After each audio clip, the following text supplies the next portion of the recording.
In today's video, I'm going to talk about a case that is like every parent's worst nightmare. In 1997, there was a house fire in which several family members, including 3 children, were present at the time. After the firefighters finished their response, they announced that the youngest child had tragically died in the flames. But his mother refused to believe it. She claimed that the child had disappeared during the fire and was convinced that someone must have taken the baby.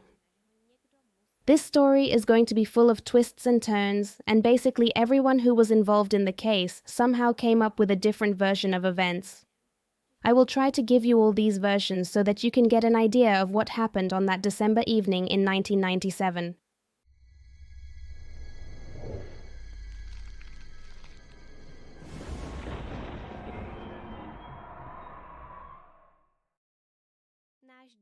Our case today took place in Philadelphia, which is the largest city in the U.S. state of Pennsylvania, with a population of approximately 1.6 million. It is a historically and culturally significant city, where the Declaration of Independence and the Constitution of the United States of America were written, and for a time it was even the capital of the United States. In the 1990s, Philadelphia was a place where different cultures mixed. Each of the city's more than 25 neighborhoods had its own unique character. There were upscale residential areas, but also modest neighborhoods that housed hard-working people with diverse ethnic backgrounds. And it was in one of these more modest neighborhoods that the family we're going to talk about today lived on Hurley Street. Luz Cuevas and Pedro Vera lived there in a 2-story row house. Luz was then 25 years old and Pedro was in his mid-30s. Both were Puerto Rican immigrants, Pedro working as a car mechanic and Luz staying at home with the children. She already had 2 sons from a previous relationship, 5-year-old Wilfredo and 4-year-old Israel. And recently, Luz and Pedro welcomed a new member to the family, their first daughter, Delimar. Delimar Vera was born on December 5, 1997, and was the center of her parents' attention from the very first moment. With dark hair, brown eyes, and a cute little dimple on her cheek, she immediately won the hearts of everyone who saw her. Pedro was a happy father and even attended the birth and cut the umbilical cord. Despite this, he was not listed on the birth certificate. According to him, it was because of the language barrier, as he and Luz spoke mostly Spanish and didn't speak much English. So he said that he didn't fully understand what they wanted him to do in the maternity ward, which is why he is not on the birth certificate. Soon after the birth, they took the baby home and spent the first days together with the newborn. But then, just 10 days after Delimar was born, on December 15th came the decisive moment that changed everything. A fire broke out in their home, right in the room where little Delimar was sleeping in her crib. While trying to save her, Luz suffered burns on her face and inhaled a lot of smoke. Despite her desperate efforts, she eventually had to flee the house with only her 2 sons. Firefighters soon arrived at the scene and managed to bring the fire under control in about 14 minutes. When they searched the house after extinguishing it, they found no trace of Delimar and concluded that her small body was probably completely engulfed in flames. Now I would like to describe in more detail what happened before and during the fire, but there are the first inconsistencies between the different versions of the story. Luz said that a relative of Pedro's was visiting them that day. It was his cousin named Carolyn Correa. She stopped by because she was having some problems with the bumpers on her car, and since Pedro was an auto mechanic, he promised to help her with it. Luz had never met this Pedro's cousin before, but they still sat together in the living room and talked a bit while Pedro was elsewhere. During this visit, Luz put little Delimar to bed in the upstairs bedroom and then went back downstairs. She was just chatting with Carolyn on the sofa when she heard a loud thump. It sounded like an explosion, and then smoke began to billow down the staircase. Luz immediately ran upstairs and saw the fire, its flames coming from the bedroom where Delimar was sleeping. She tried to get inside to save her, but when she looked in the bed, it was empty. Luz said she tried twice to enter the room, but her baby just wasn't there. It didn't make any sense to her because she knew for a fact that she had left her right there. On her second attempt, the fire was so intense that it forced her to retreat. Eventually, she had to flee the house with her sons, and outside she began to cry for help, desperately screaming the name Delimar. Luz also later noted that when she looked into the bedroom, she noticed that there was an open window, which was strange because it was December and freezing outside. She said she would never open a window in a room where a newborn baby was sleeping in such a chilly weather. Several neighbors who witnessed the fire later spoke to the media, and they described the incident slightly differently. One neighbor claimed that neither Luz nor Pedro were home when the fire broke out, and that the children were actually being watched by their grandmother. When he noticed the fire, this neighbor immediately rushed to help. He ran into the burning house and tried to get into a room on the first floor, but the smoke made it impossible for him to breathe, so he eventually had to turn back. But he said that while he was in the house, he thought he heard a baby crying. Meanwhile, another neighbor climbed onto the porch roof, broke a bedroom window, and tried to put out the fire with a garden hose, which Luz said might explain why the window was open. The neighbor hoped to at least tame the flames a little so he could go inside and save the child, but it didn't help at all. Still, he stayed on the roof as long as he could, spraying the room with the hose because it was the only thing he could do at the time. According to this neighbor who was on the roof, Luz arrived on the scene about the same time as the firefighters. She got out of her car and ran to the house. When she discovered that Delimar had not been rescued, she ran inside. Neighbors tried to stop her, but she wouldn't let them. The flames eventually drove her out, as well as everyone else, and when she came out of the house, she had burns on her face and ears. She stood in the street and screamed desperately, "My baby, my baby!" As for Pedro, he arrived at the scene by car at a moment when the fire was almost under control, and Luz was already sitting in the ambulance being treated. When he found out what the situation was, he too began to call desperately for his daughter. Luz further stated that when she spoke to the firefighters, she told them that Delimar was not in her crib, but they did not take it seriously and thought she was just in shock and could not come to terms with the death of her child. In addition, the neighbor had heard the baby crying in the house, so there was no other logical explanation in their opinion. Luz also suggested that there may have been language barrier issues during the communication, and that the firefighters may not have fully understood her when she told them that her baby was not in the room. However, according to the fire investigator, that was not the case. A firefighter who spoke Spanish was also reportedly on the scene, and Luz was asked to repeat her story to him 3 times. He said Luz never once mentioned that her child was not in the house. On the contrary, she emphatically stated that she had left her newborn safely resting in her crib. So there are significant inconsistencies between her claims and the firefighter's testimony. Luz was then taken to the hospital where she was treated not only for her burns, but also for the intense emotional shock she was going through. Firefighters and a fire inspector then returned to the house several more times before concluding their investigation. It was determined that the fire originated in the bedroom where Delimar was sleeping at the time, and the cause of the fire was determined to be a homemade extension cord connected to an electric heater that was located near the crib. They found no evidence of deliberate setting of the fire, and all indications were that it was an accident. Charred remains were found in the bedroom, which they initially believed to be the remains of Delimar. However, upon closer examination, they discovered that it was only part of a melted mattress. They then conducted 2 more searches of the house in the hope of finding the child's body, but to no avail. Eventually, they concluded that the small body of the newborn could have been completely destroyed by the flames. Pedro and Luz were naturally devastated after the tragedy, but Luz never believed that Delimar had died in the fire. It didn't make sense to her that she wasn't in her crib, where she had placed her herself. They were then told that no death certificate could be issued without finding the body, and therefore they should ask the court to declare Delimar dead. But they never did so. No death certificate was ever issued and no funeral was ever held. Luz was convinced that her daughter was still alive and had been kidnapped. She said she also wanted to hire a private investigator, but Pedro told her they didn't have enough money for that. She then contacted a lawyer, but found that she could not afford his services because his fee was $100 per hour. In the end, Luz had to deal with the situation somehow, even though it was very hard for her, but she still believed and hoped that Delimar was alive and that he would find her one day. In 1999, Luz and Pedro had another child together, a son, whom they named Samuel.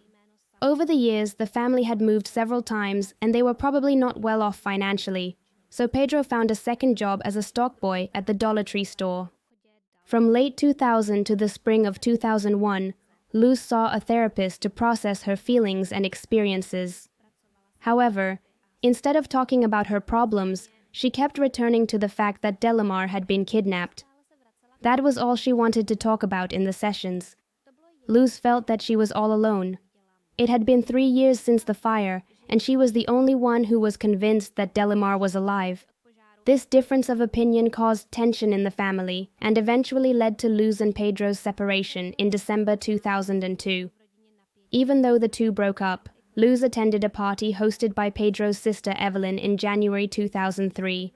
It was a party for Evelyn's granddaughter, who was approximately the same age as their youngest son, Samuel.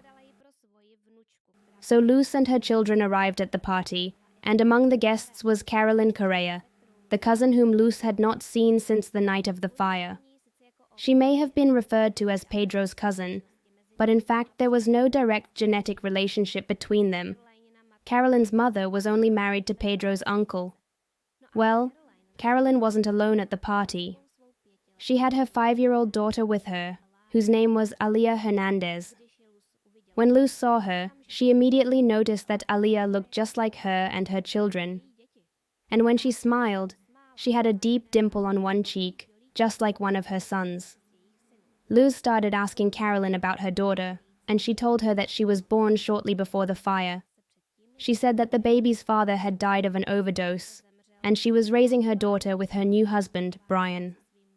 Luz was incredibly disturbed by this encounter. For 5 years, she tried to understand who might be behind her daughter's abduction, and her mind repeatedly turned toward Carolyn. She was the only one Luz knew had been in the house that day, other than Pedro's mother. Now, seeing little Aaliyah, who had the characteristic dimple on her cheek, Luz was convinced she was looking into the eyes of her lost daughter.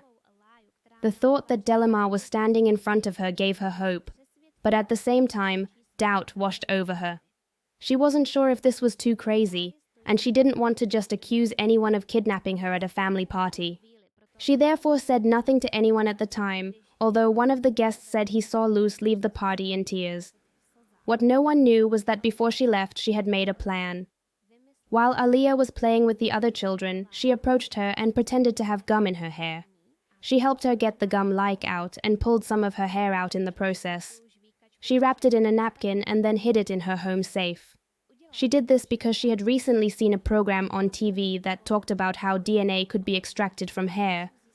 But Luz didn't know how to arrange DNA testing and couldn't afford private testing. Plus, she was also afraid of what would happen if she contacted the police and then was proven wrong. In the end, it took her a year to decide what to do with the hair. She decided to contact State Attorney Angel Cruz's office and ask his advice. And here comes another discrepancy. As most media outlets initially reported that Luz had pulled Aaliyah's hair out at a party in 2004, just about a month before she contacted the prosecutor. But according to statements from other guests, Luz was not at the party that year at all. It wasn't that the media was spreading false information, but from what Luz said, it really sounded like it had just happened, when in fact the party where she met Carolyn was a year earlier. Pedro and other relatives confirmed that only Pedro attended the party in 2004 and not Luz, who was there the year before. Pedro stated that he met Carolyn and her daughter Aaliyah at the 2004 party and noticed that she looked more like she belonged to their family than like Carolyn, and then called Luz the next day and told her that he suspected that Aaliyah might be their missing daughter. He told her that she looked just like them, and he had a very strange feeling when he saw her there. Luz replied that she had the same suspicion and that she was still keeping the hair she had gotten at the party last year. Despite that, about 90% of the articles about this case still say that Luz pulled the girl's hair out in 2004.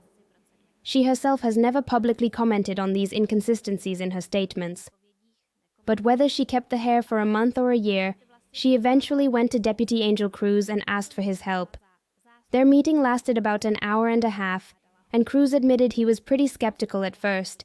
The whole story sounded to him like the desperate struggle of a mother unable to come to terms with the loss of her child.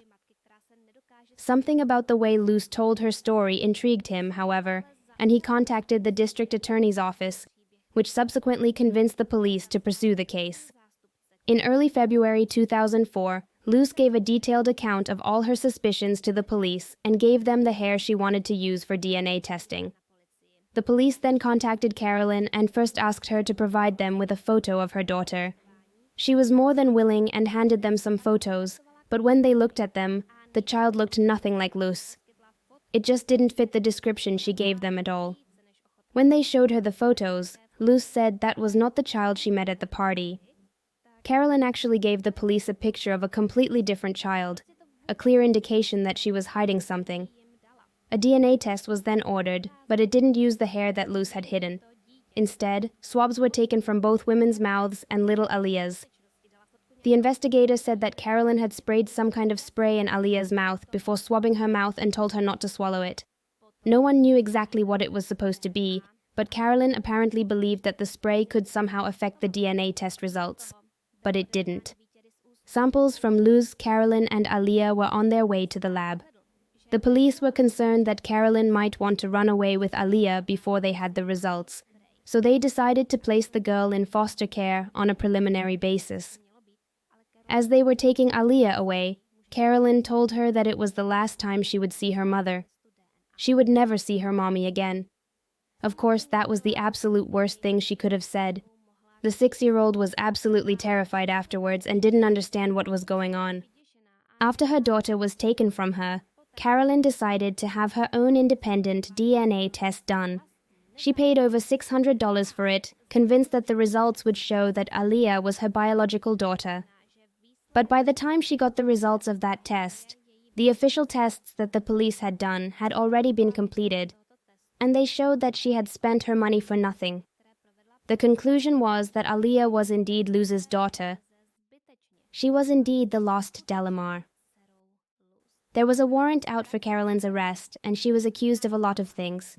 These included charges of kidnapping, arson, burglary, conspiracy, concealing the whereabouts of a child, and unlawful imprisonment. When the officers arrived at her house to arrest her, Carolyn was no longer there. However, the media soon began covering this incredible story, including a photo of Carolyn and a description of her car. Perhaps because of the increased media attention, Carolyn finally decided to turn herself in. She was placed in custody and her bail was set at $1 million, which of course she could not afford to pay. When it became clear that the girl was indeed Delimar Vera, plans began to be made to reunite her with her biological parents. It was a moment of happiness for Luz when it was confirmed that what she had believed all these years was true.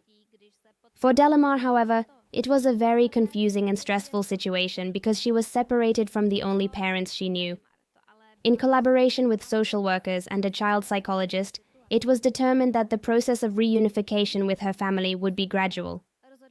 They decided to start with supervised visits, and Luz and Pedro were asked to address the girl as Aaliyah for the time being, until she got used to her real name. Psychologists said the 6-year-old girl was unlikely to be able to understand what had really happened to her. In addition, they saw it as a problem that she was used to speaking English at home, while Luz and Pedro spoke mostly Spanish. So it was uncertain how things would work between them. In addition, Aaliyah had to break off her relationship with the person she thought was her mother from one day to the next. She was allowed to visit her stepfather and take some things from the house, but she could no longer see Carolyn because she was in jail. It must have been very difficult for her, however. According to some child psychologists, children can be incredibly resilient and gradually realize that the person they thought was their parent had done something wrong. Everyone was worried about how Delimar would react to meeting her real parents. Luz was the first to see her. She said that when she entered the room, Delimar was hiding under the table, and she thought she was scared. But then Delimar jumped up, laughed and said, "Surprise!" Luz cried with happiness and asked, "Do you know who I am?" And Delimar answered, "You're my mom." Delimar still had a long way to go to overcome her trauma. But when she jumped up and shouted surprise, it was a moment that eased the tension, and it seemed that her gradual rapprochement with Luz would be easier than anyone anticipated. Eventually, Luz and Pedro were granted joint custody, with Luz having primary physical custody and Pedro having visitation rights.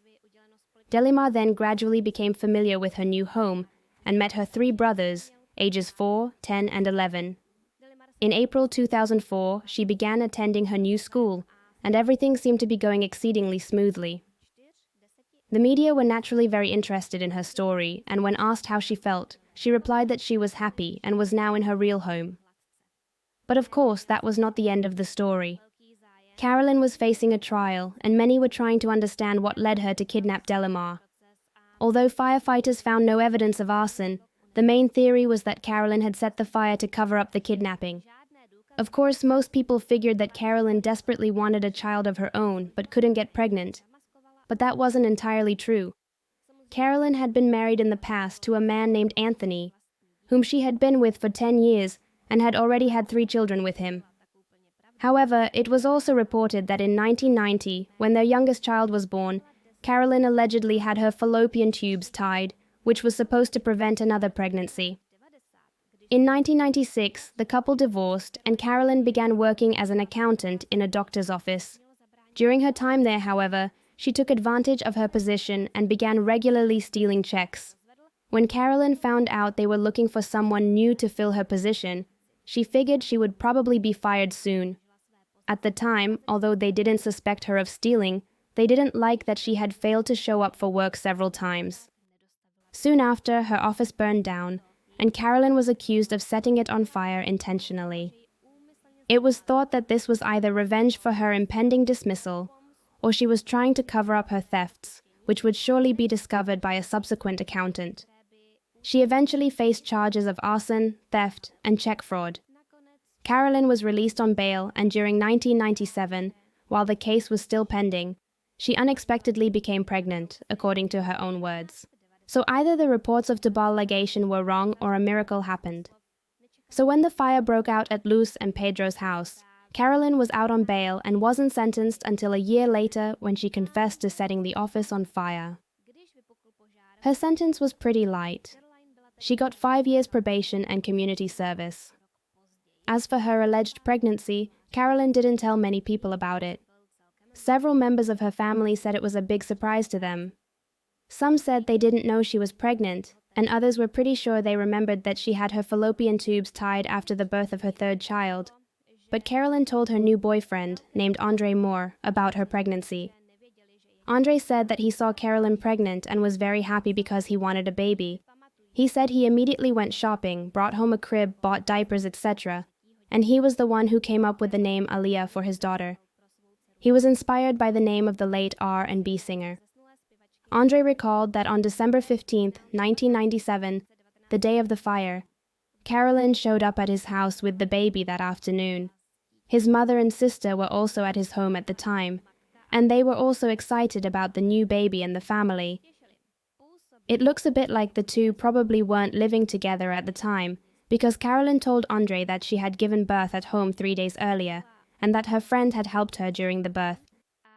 She then suggested that Andre keep the baby girl with him overnight so that she could bond with him, to which he readily agreed. About 3 weeks later, in January 1998, Carolyn applied for a birth certificate. In her affidavit, she stated that it was a home birth and listed herself as a witness. Andre said that his relationship with Carolyn was not very strong and they eventually broke up in 1999. Carolyn then wished to have sole custody of their daughter, so a custody dispute broke out between them. However, Andre was not listed as the father anywhere, so his lawyer recommended that he undergo DNA testing to assert his parental rights. Of course, when the results came back, it turned out that Andre was not the father. As a result, he lost all rights and access to the child he believed for a year and a half was his daughter. While the custody dispute was still ongoing, Carolyn began dating Brian Buzzard, a truck driver she later married. Sometime after 2000, Carolyn was then in court again. She was charged with welfare fraud. Although she had found a job, she did not report her income and continued to receive benefits to which she should not have been entitled. Despite all these legal vicissitudes, however, Carolyn was perceived by those around her as a very kind and generous person. Many described her as a model mother who spoiled her children.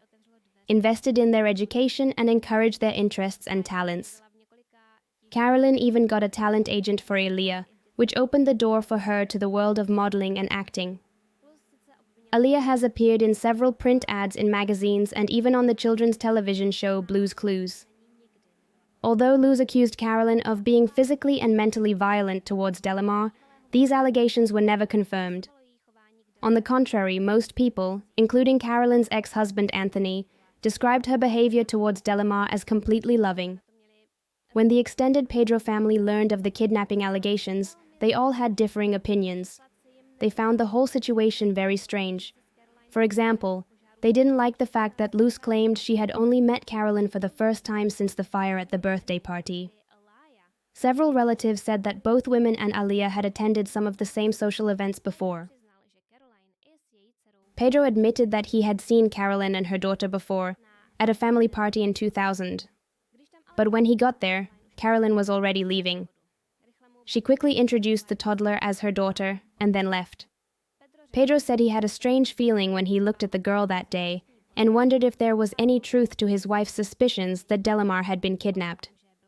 His colleague at the Dollar Tree confirmed that Pedro had long suspected Carolyn. A man named Jesus Nieves told the media that Pedro believed his daughter had been kidnapped. Pedro told him he thought he knew who did it. He said he believed that a lady close to the family had taken the child from them, and that the fire was only used to cover up the kidnapping. Even so, at the time, Pedro did not contact the police or confront Carolyn in any way.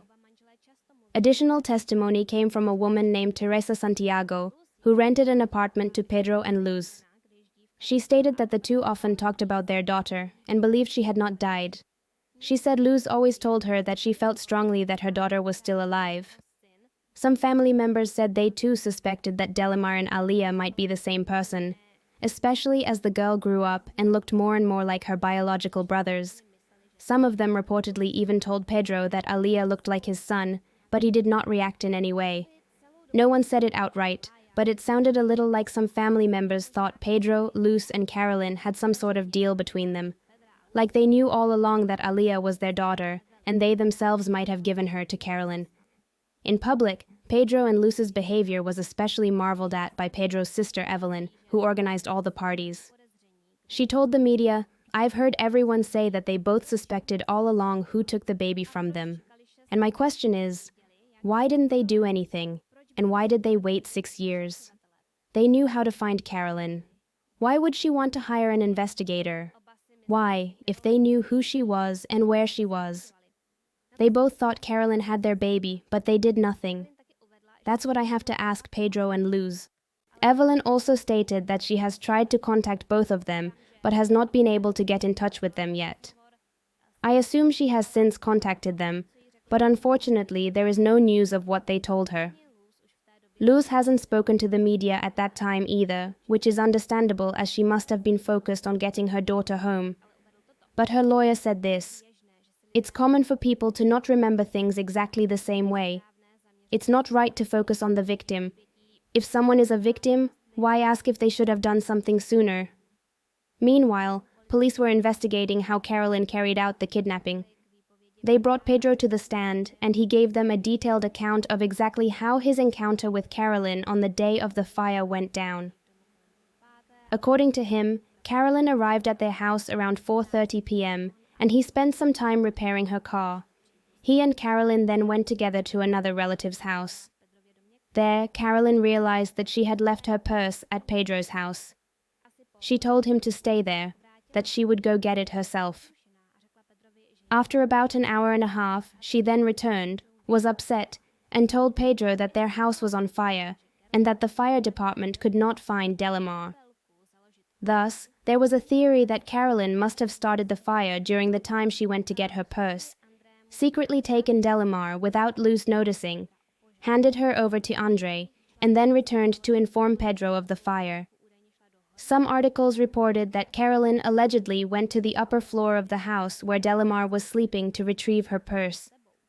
So then she could theoretically run out of the house quickly and take the baby with her. Only thing is that Luz said she was sitting in the living room with Carolyn when the fire broke out. And then Carolyn brought Pedro to the house not long after the fire was out. So it's unclear if she would have had time to take the baby somewhere and hide it. There's been speculation that she may have had an accomplice. Specifically, there was talk that Carolyn had opened a window upstairs, and her accomplice then used it to get in, carry Delimar away and light the fire while Carolyn distracted Luz. But to make matters more confusing, Andre claimed that Carolyn came to him and the baby that afternoon, several hours before the fire. Of course, given that 6 years had passed since then, Andre finally admitted that his recollection may have been inaccurate and it may have happened in the evening. However, the police did find one other person who claimed to have seen Carolyn with the baby before the fire. Carolyn's daughter Angelica said that when her mother gave birth, Angelica had just been at her father's house for the weekend. But when she returned on Sunday, December 14th, the baby was already born. She has seen her sister every day since then, and her appearance has never changed. So Angelica claimed that Carolyn had the baby with her the day before the fire.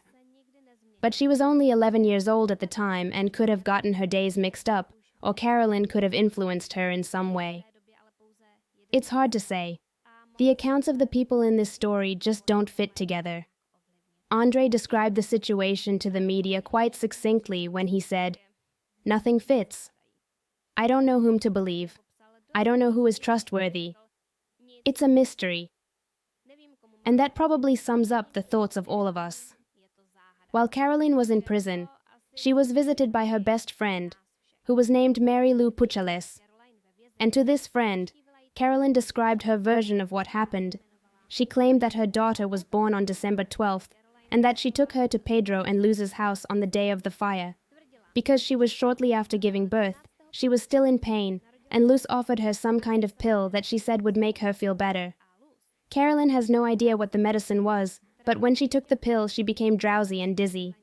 Then she and Pedro took her child to a friend's house, perhaps meaning Andre, and left the child there until midnight, when she picked it up again.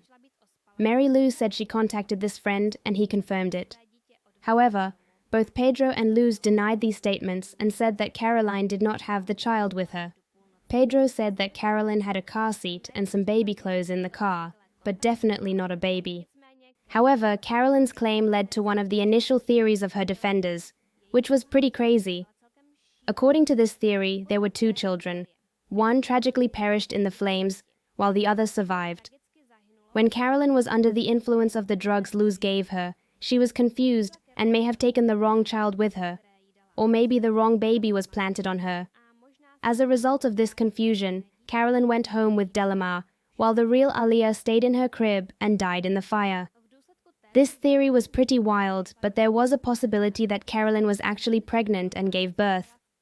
In fact, both her daughter and Andre thought they had seen her with the baby before the fire. While there was talk that Carolyn had had her ovaries tied in the past, even the effectiveness of that procedure wasn't always 100%. The risk of pregnancy after ovarian ligation is usually given as less than 1% in the first 10 years after the procedure. However, this possibility was eventually ruled out for Caroline. On the 3rd of December 1997, she visited the doctor complaining of pain in her side. The doctor asked her if she could be pregnant, and she told him that she was, and that she had tested positive. However, a subsequent ultrasound examination showed that Carolyn was not pregnant, and there was no evidence of a recent pregnancy. So it clearly ruled out the possibility that she could have given birth on December 12th as she claimed. After this finding, it was clear that there had been no switching of babies, and Carolyn's attorneys began to consider the possibility of an insanity defense. They stated that Carolyn absolutely believed that Aaliyah was her daughter, and therefore invested money in her own set of DNA tests. They said she would have had no reason to do so if she knew the child was not hers. Moreover, Carolyn was hysterical when she learned that Aaliyah was not her daughter. She kept asking where her real child was. In prison, she began having audio and visual hallucinations of a crying baby and had to be transferred to the infirmary because she was suicidal. Her lawyer claimed that Carolyn was suffering from pseudogravida, or false pregnancy. It's a rare condition in which women believe they are pregnant when they are not, and can experience a range of pregnancy symptoms during this, including missing periods. The cause of this condition is unknown, but it is thought that the origin may be in the minds of women who desperately wish to become pregnant. This subsequently leads to hormonal changes in their body that cause physical symptoms similar to actual pregnancy. From the time of her sterilization in 1990 until her arrest in 2004, Carolyn allegedly had 5 to 6 pregnancies, none of which were actually medically documented, and none of which resulted in the birth of a child. Even after she kidnapped Delimar, Carolyn still claimed several times that she was pregnant. She even took maternity leave from her job in 2000 because of this. Upon her return, she then claimed that her baby was stillborn, and even brought in a photo of the baby, which her colleagues found disturbing. She also claimed to them that she had the baby's ashes hidden in the boot of her car. Then in 2003, Carolyn was renovating her kitchen and told a worker that she had just miscarried or lost a baby. He sympathized with her, but then Carolyn didn't pay him the other half of the agreed amount for the job, so he was angry. It kind of seems like Carolyn profited from both of these fake pregnancies. One time she got time off work, and the other time she got pity, which allowed her to delay paying a bill she didn't have the money for. So the question is whether Carolyn really believed she was pregnant or was just using it as a tool to manipulate. Either way, Carolyn was examined by a total of 3 psychologists, and only one of them concluded that she suffered from pseudogravity. I don't know if it's possible that because of this diagnosis, Carolyn could have kidnapped Delimar and then believed her idea that it was her own daughter, but there were indications that this was not the case. For one thing, Carolyn provided the police with a photograph of another child, and then she tried to influence the DNA test results. If she was firmly convinced that Aaliyah was her daughter, she would have had no reason to tamper with this evidence. Eventually, her defense departed from this theory as well, and Carolyn's lawyer came up with a shocking new claim. He said that in fact there was no kidnapping and that Pedro and Luz knew exactly where their daughter was all along. They even met her several times. He said Carolyn was having an affair with Pedro at the time of the fire, and he willingly gave her his child. This idea that both parents knew of Delimar's whereabouts was legally crucial. For if Carolyn had abducted Delimar without her parents' permission or knowledge, it would have been a continuing offense without a statute of limitations. However, if the parents knew that Delimar was with Carolyn and still did not take her back, the statute of limitations would have expired. Entrusting someone with a child in this way, without any formal agreement, would still be an illegal act, but after 5 years the statute of limitations would have run out and charges would no longer be possible. The defense attorney said that Luz probably suddenly decided to take her daughter back because Delimar had begun modeling and acting. Her motive, he said, was the money their gifted daughter could earn. Both Luz and Pedro denied the allegations, and since there was no evidence to support the claims, the argument was dismissed. Thereafter, the defense was willing to discuss the plea bargain. First, they wanted Carolyn to plead guilty only to something like interfering with parental custody, and not to kidnapping to avoid jail time. But in the end, they agreed to terms where only the arson charge was dropped. While it seemed unlikely that a fire would just accidentally start and accidentally cover up the kidnapping, there was no evidence of intentional arson. Thus, in 2005, Carolyn half-pleaded guilty to 3 charges: kidnapping, conspiracy, and interference with parental custody. I say half-confessed because she did not plead guilty, but took a nolo contendere position, a legal term that means she did not contest the charges and would not defend herself. So, it is not directly a plea of guilty, but it usually has the same effect. This was a strategic move on the part of the defense because it cannot be taken as an admission of guilt in potential civil litigation. For example, if Luz and Pedro were to seek damages from Carolyn later, new evidence would have to be adduced. Interestingly though, Carolyn was found guilty of conspiracy, and that meant that the court believed there had to be an accomplice because conspiracy requires multiple people. So very likely Carolyn had an accomplice who helped her get Delimar out of the house unnoticed. Investigators believe it would have been impossible for Carolyn to steal the newborn, hide it somewhere, and start a fire without Luz noticing. Moreover, Carolyn stayed at the scene of the fire for a long time, which no one questioned. A TV crew even caught her standing next to the ambulance where Luz was being treated that night. Carolyn said in court that Pedro himself helped her with the kidnapping. She said he gave her his child because he never really wanted it, and she accepted and loved it as her own. Pedro vehemently denied all these allegations, calling them nonsense. Moreover, at the time of the fire, he was allegedly at the house of a cousin. Prosecutors believed that someone must have helped Carolyn with the crime, but they never had enough evidence to charge a specific person. Nevertheless, Luz began to think about what Carolyn had said in court, and she began to suspect there might be something to it. At the time, she asked the court for sole custody of Delimar, saying that Pedro never wanted the child. She also revealed that the real reason he wasn't listed on the birth certificate was because he wasn't sure if Delimar was his. Luz said that she suspects Pedro and his family of being involved in the kidnapping, or at least knowing about it. So it got to the point where nobody in the family trusted anybody anymore. Everyone suspected that everybody else knew about the kidnapping. Luz eventually dropped her fight for sole custody, saying that her top priority now was to provide Delimar with a safe and peaceful environment, without further legal wrangling. When it came to Carolyn's sentencing, the judge said that while Carolyn suffered from some depression, she was manipulative rather than delusional. Carolyn briefly apologized in court for the turmoil she had caused both families and expressed her love for Delimar.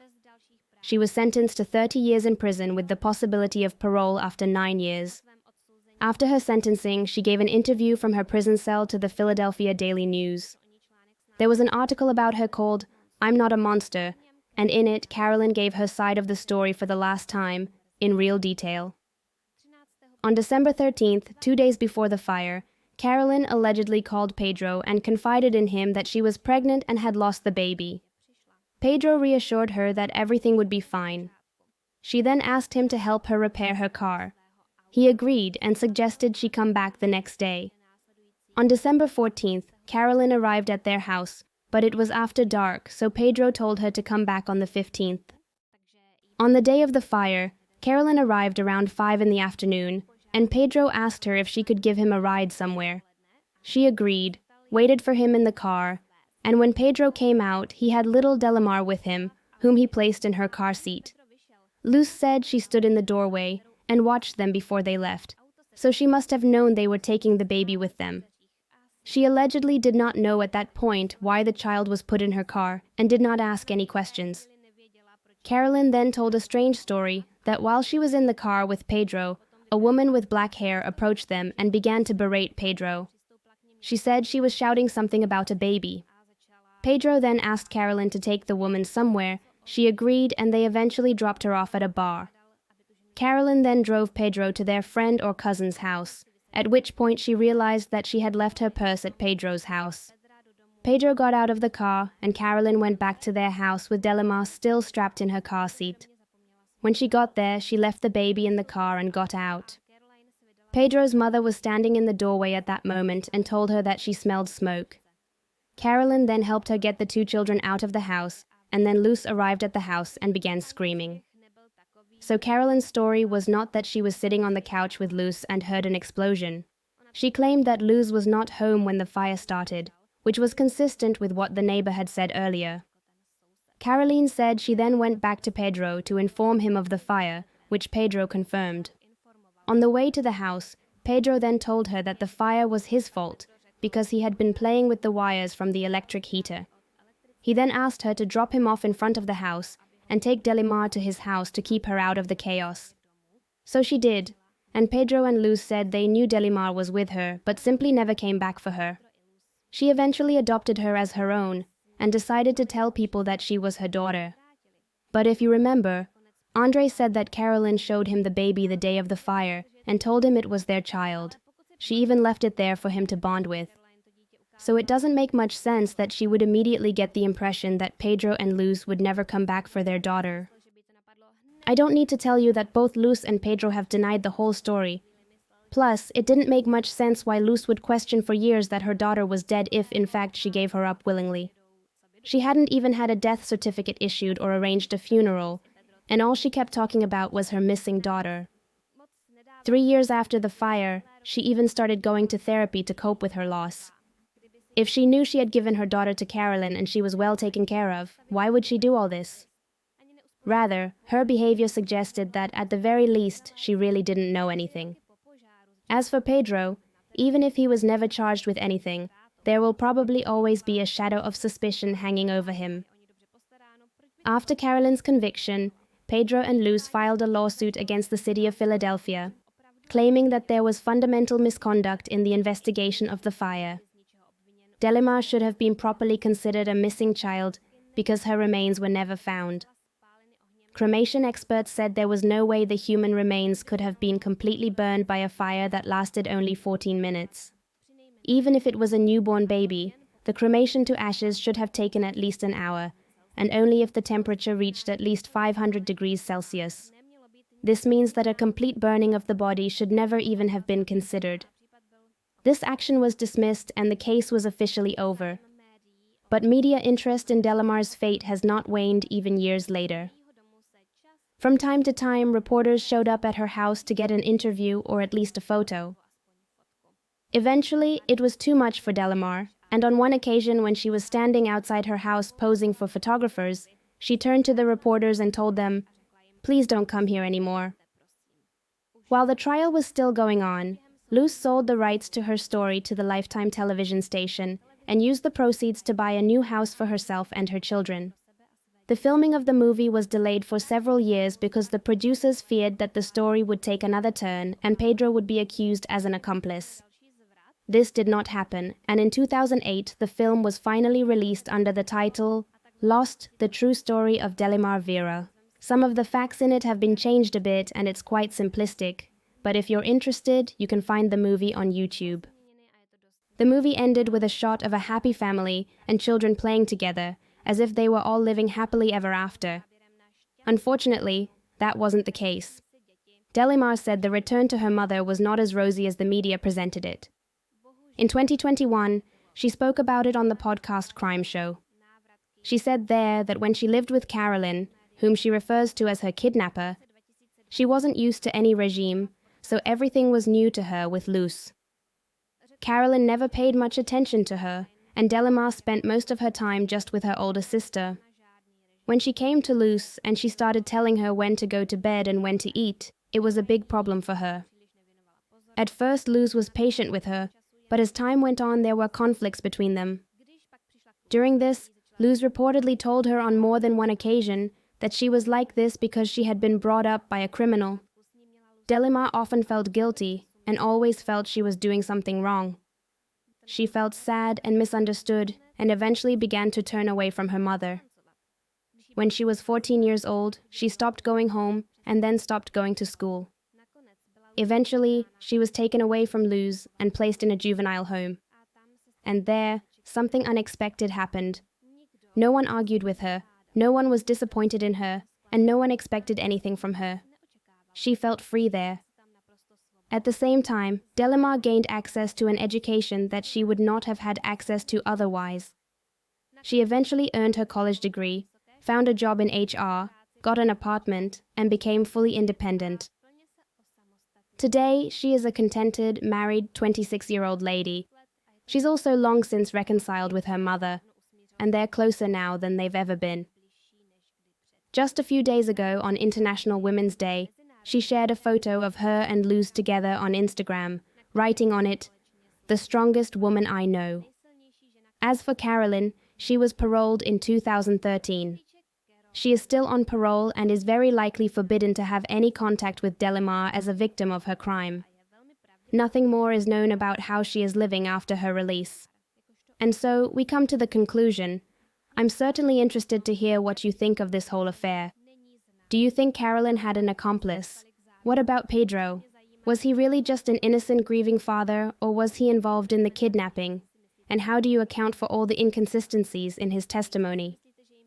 And that's all for today. If you liked the video, I would be very happy if you give it a like and subscribe to this channel so that you don't miss any more videos.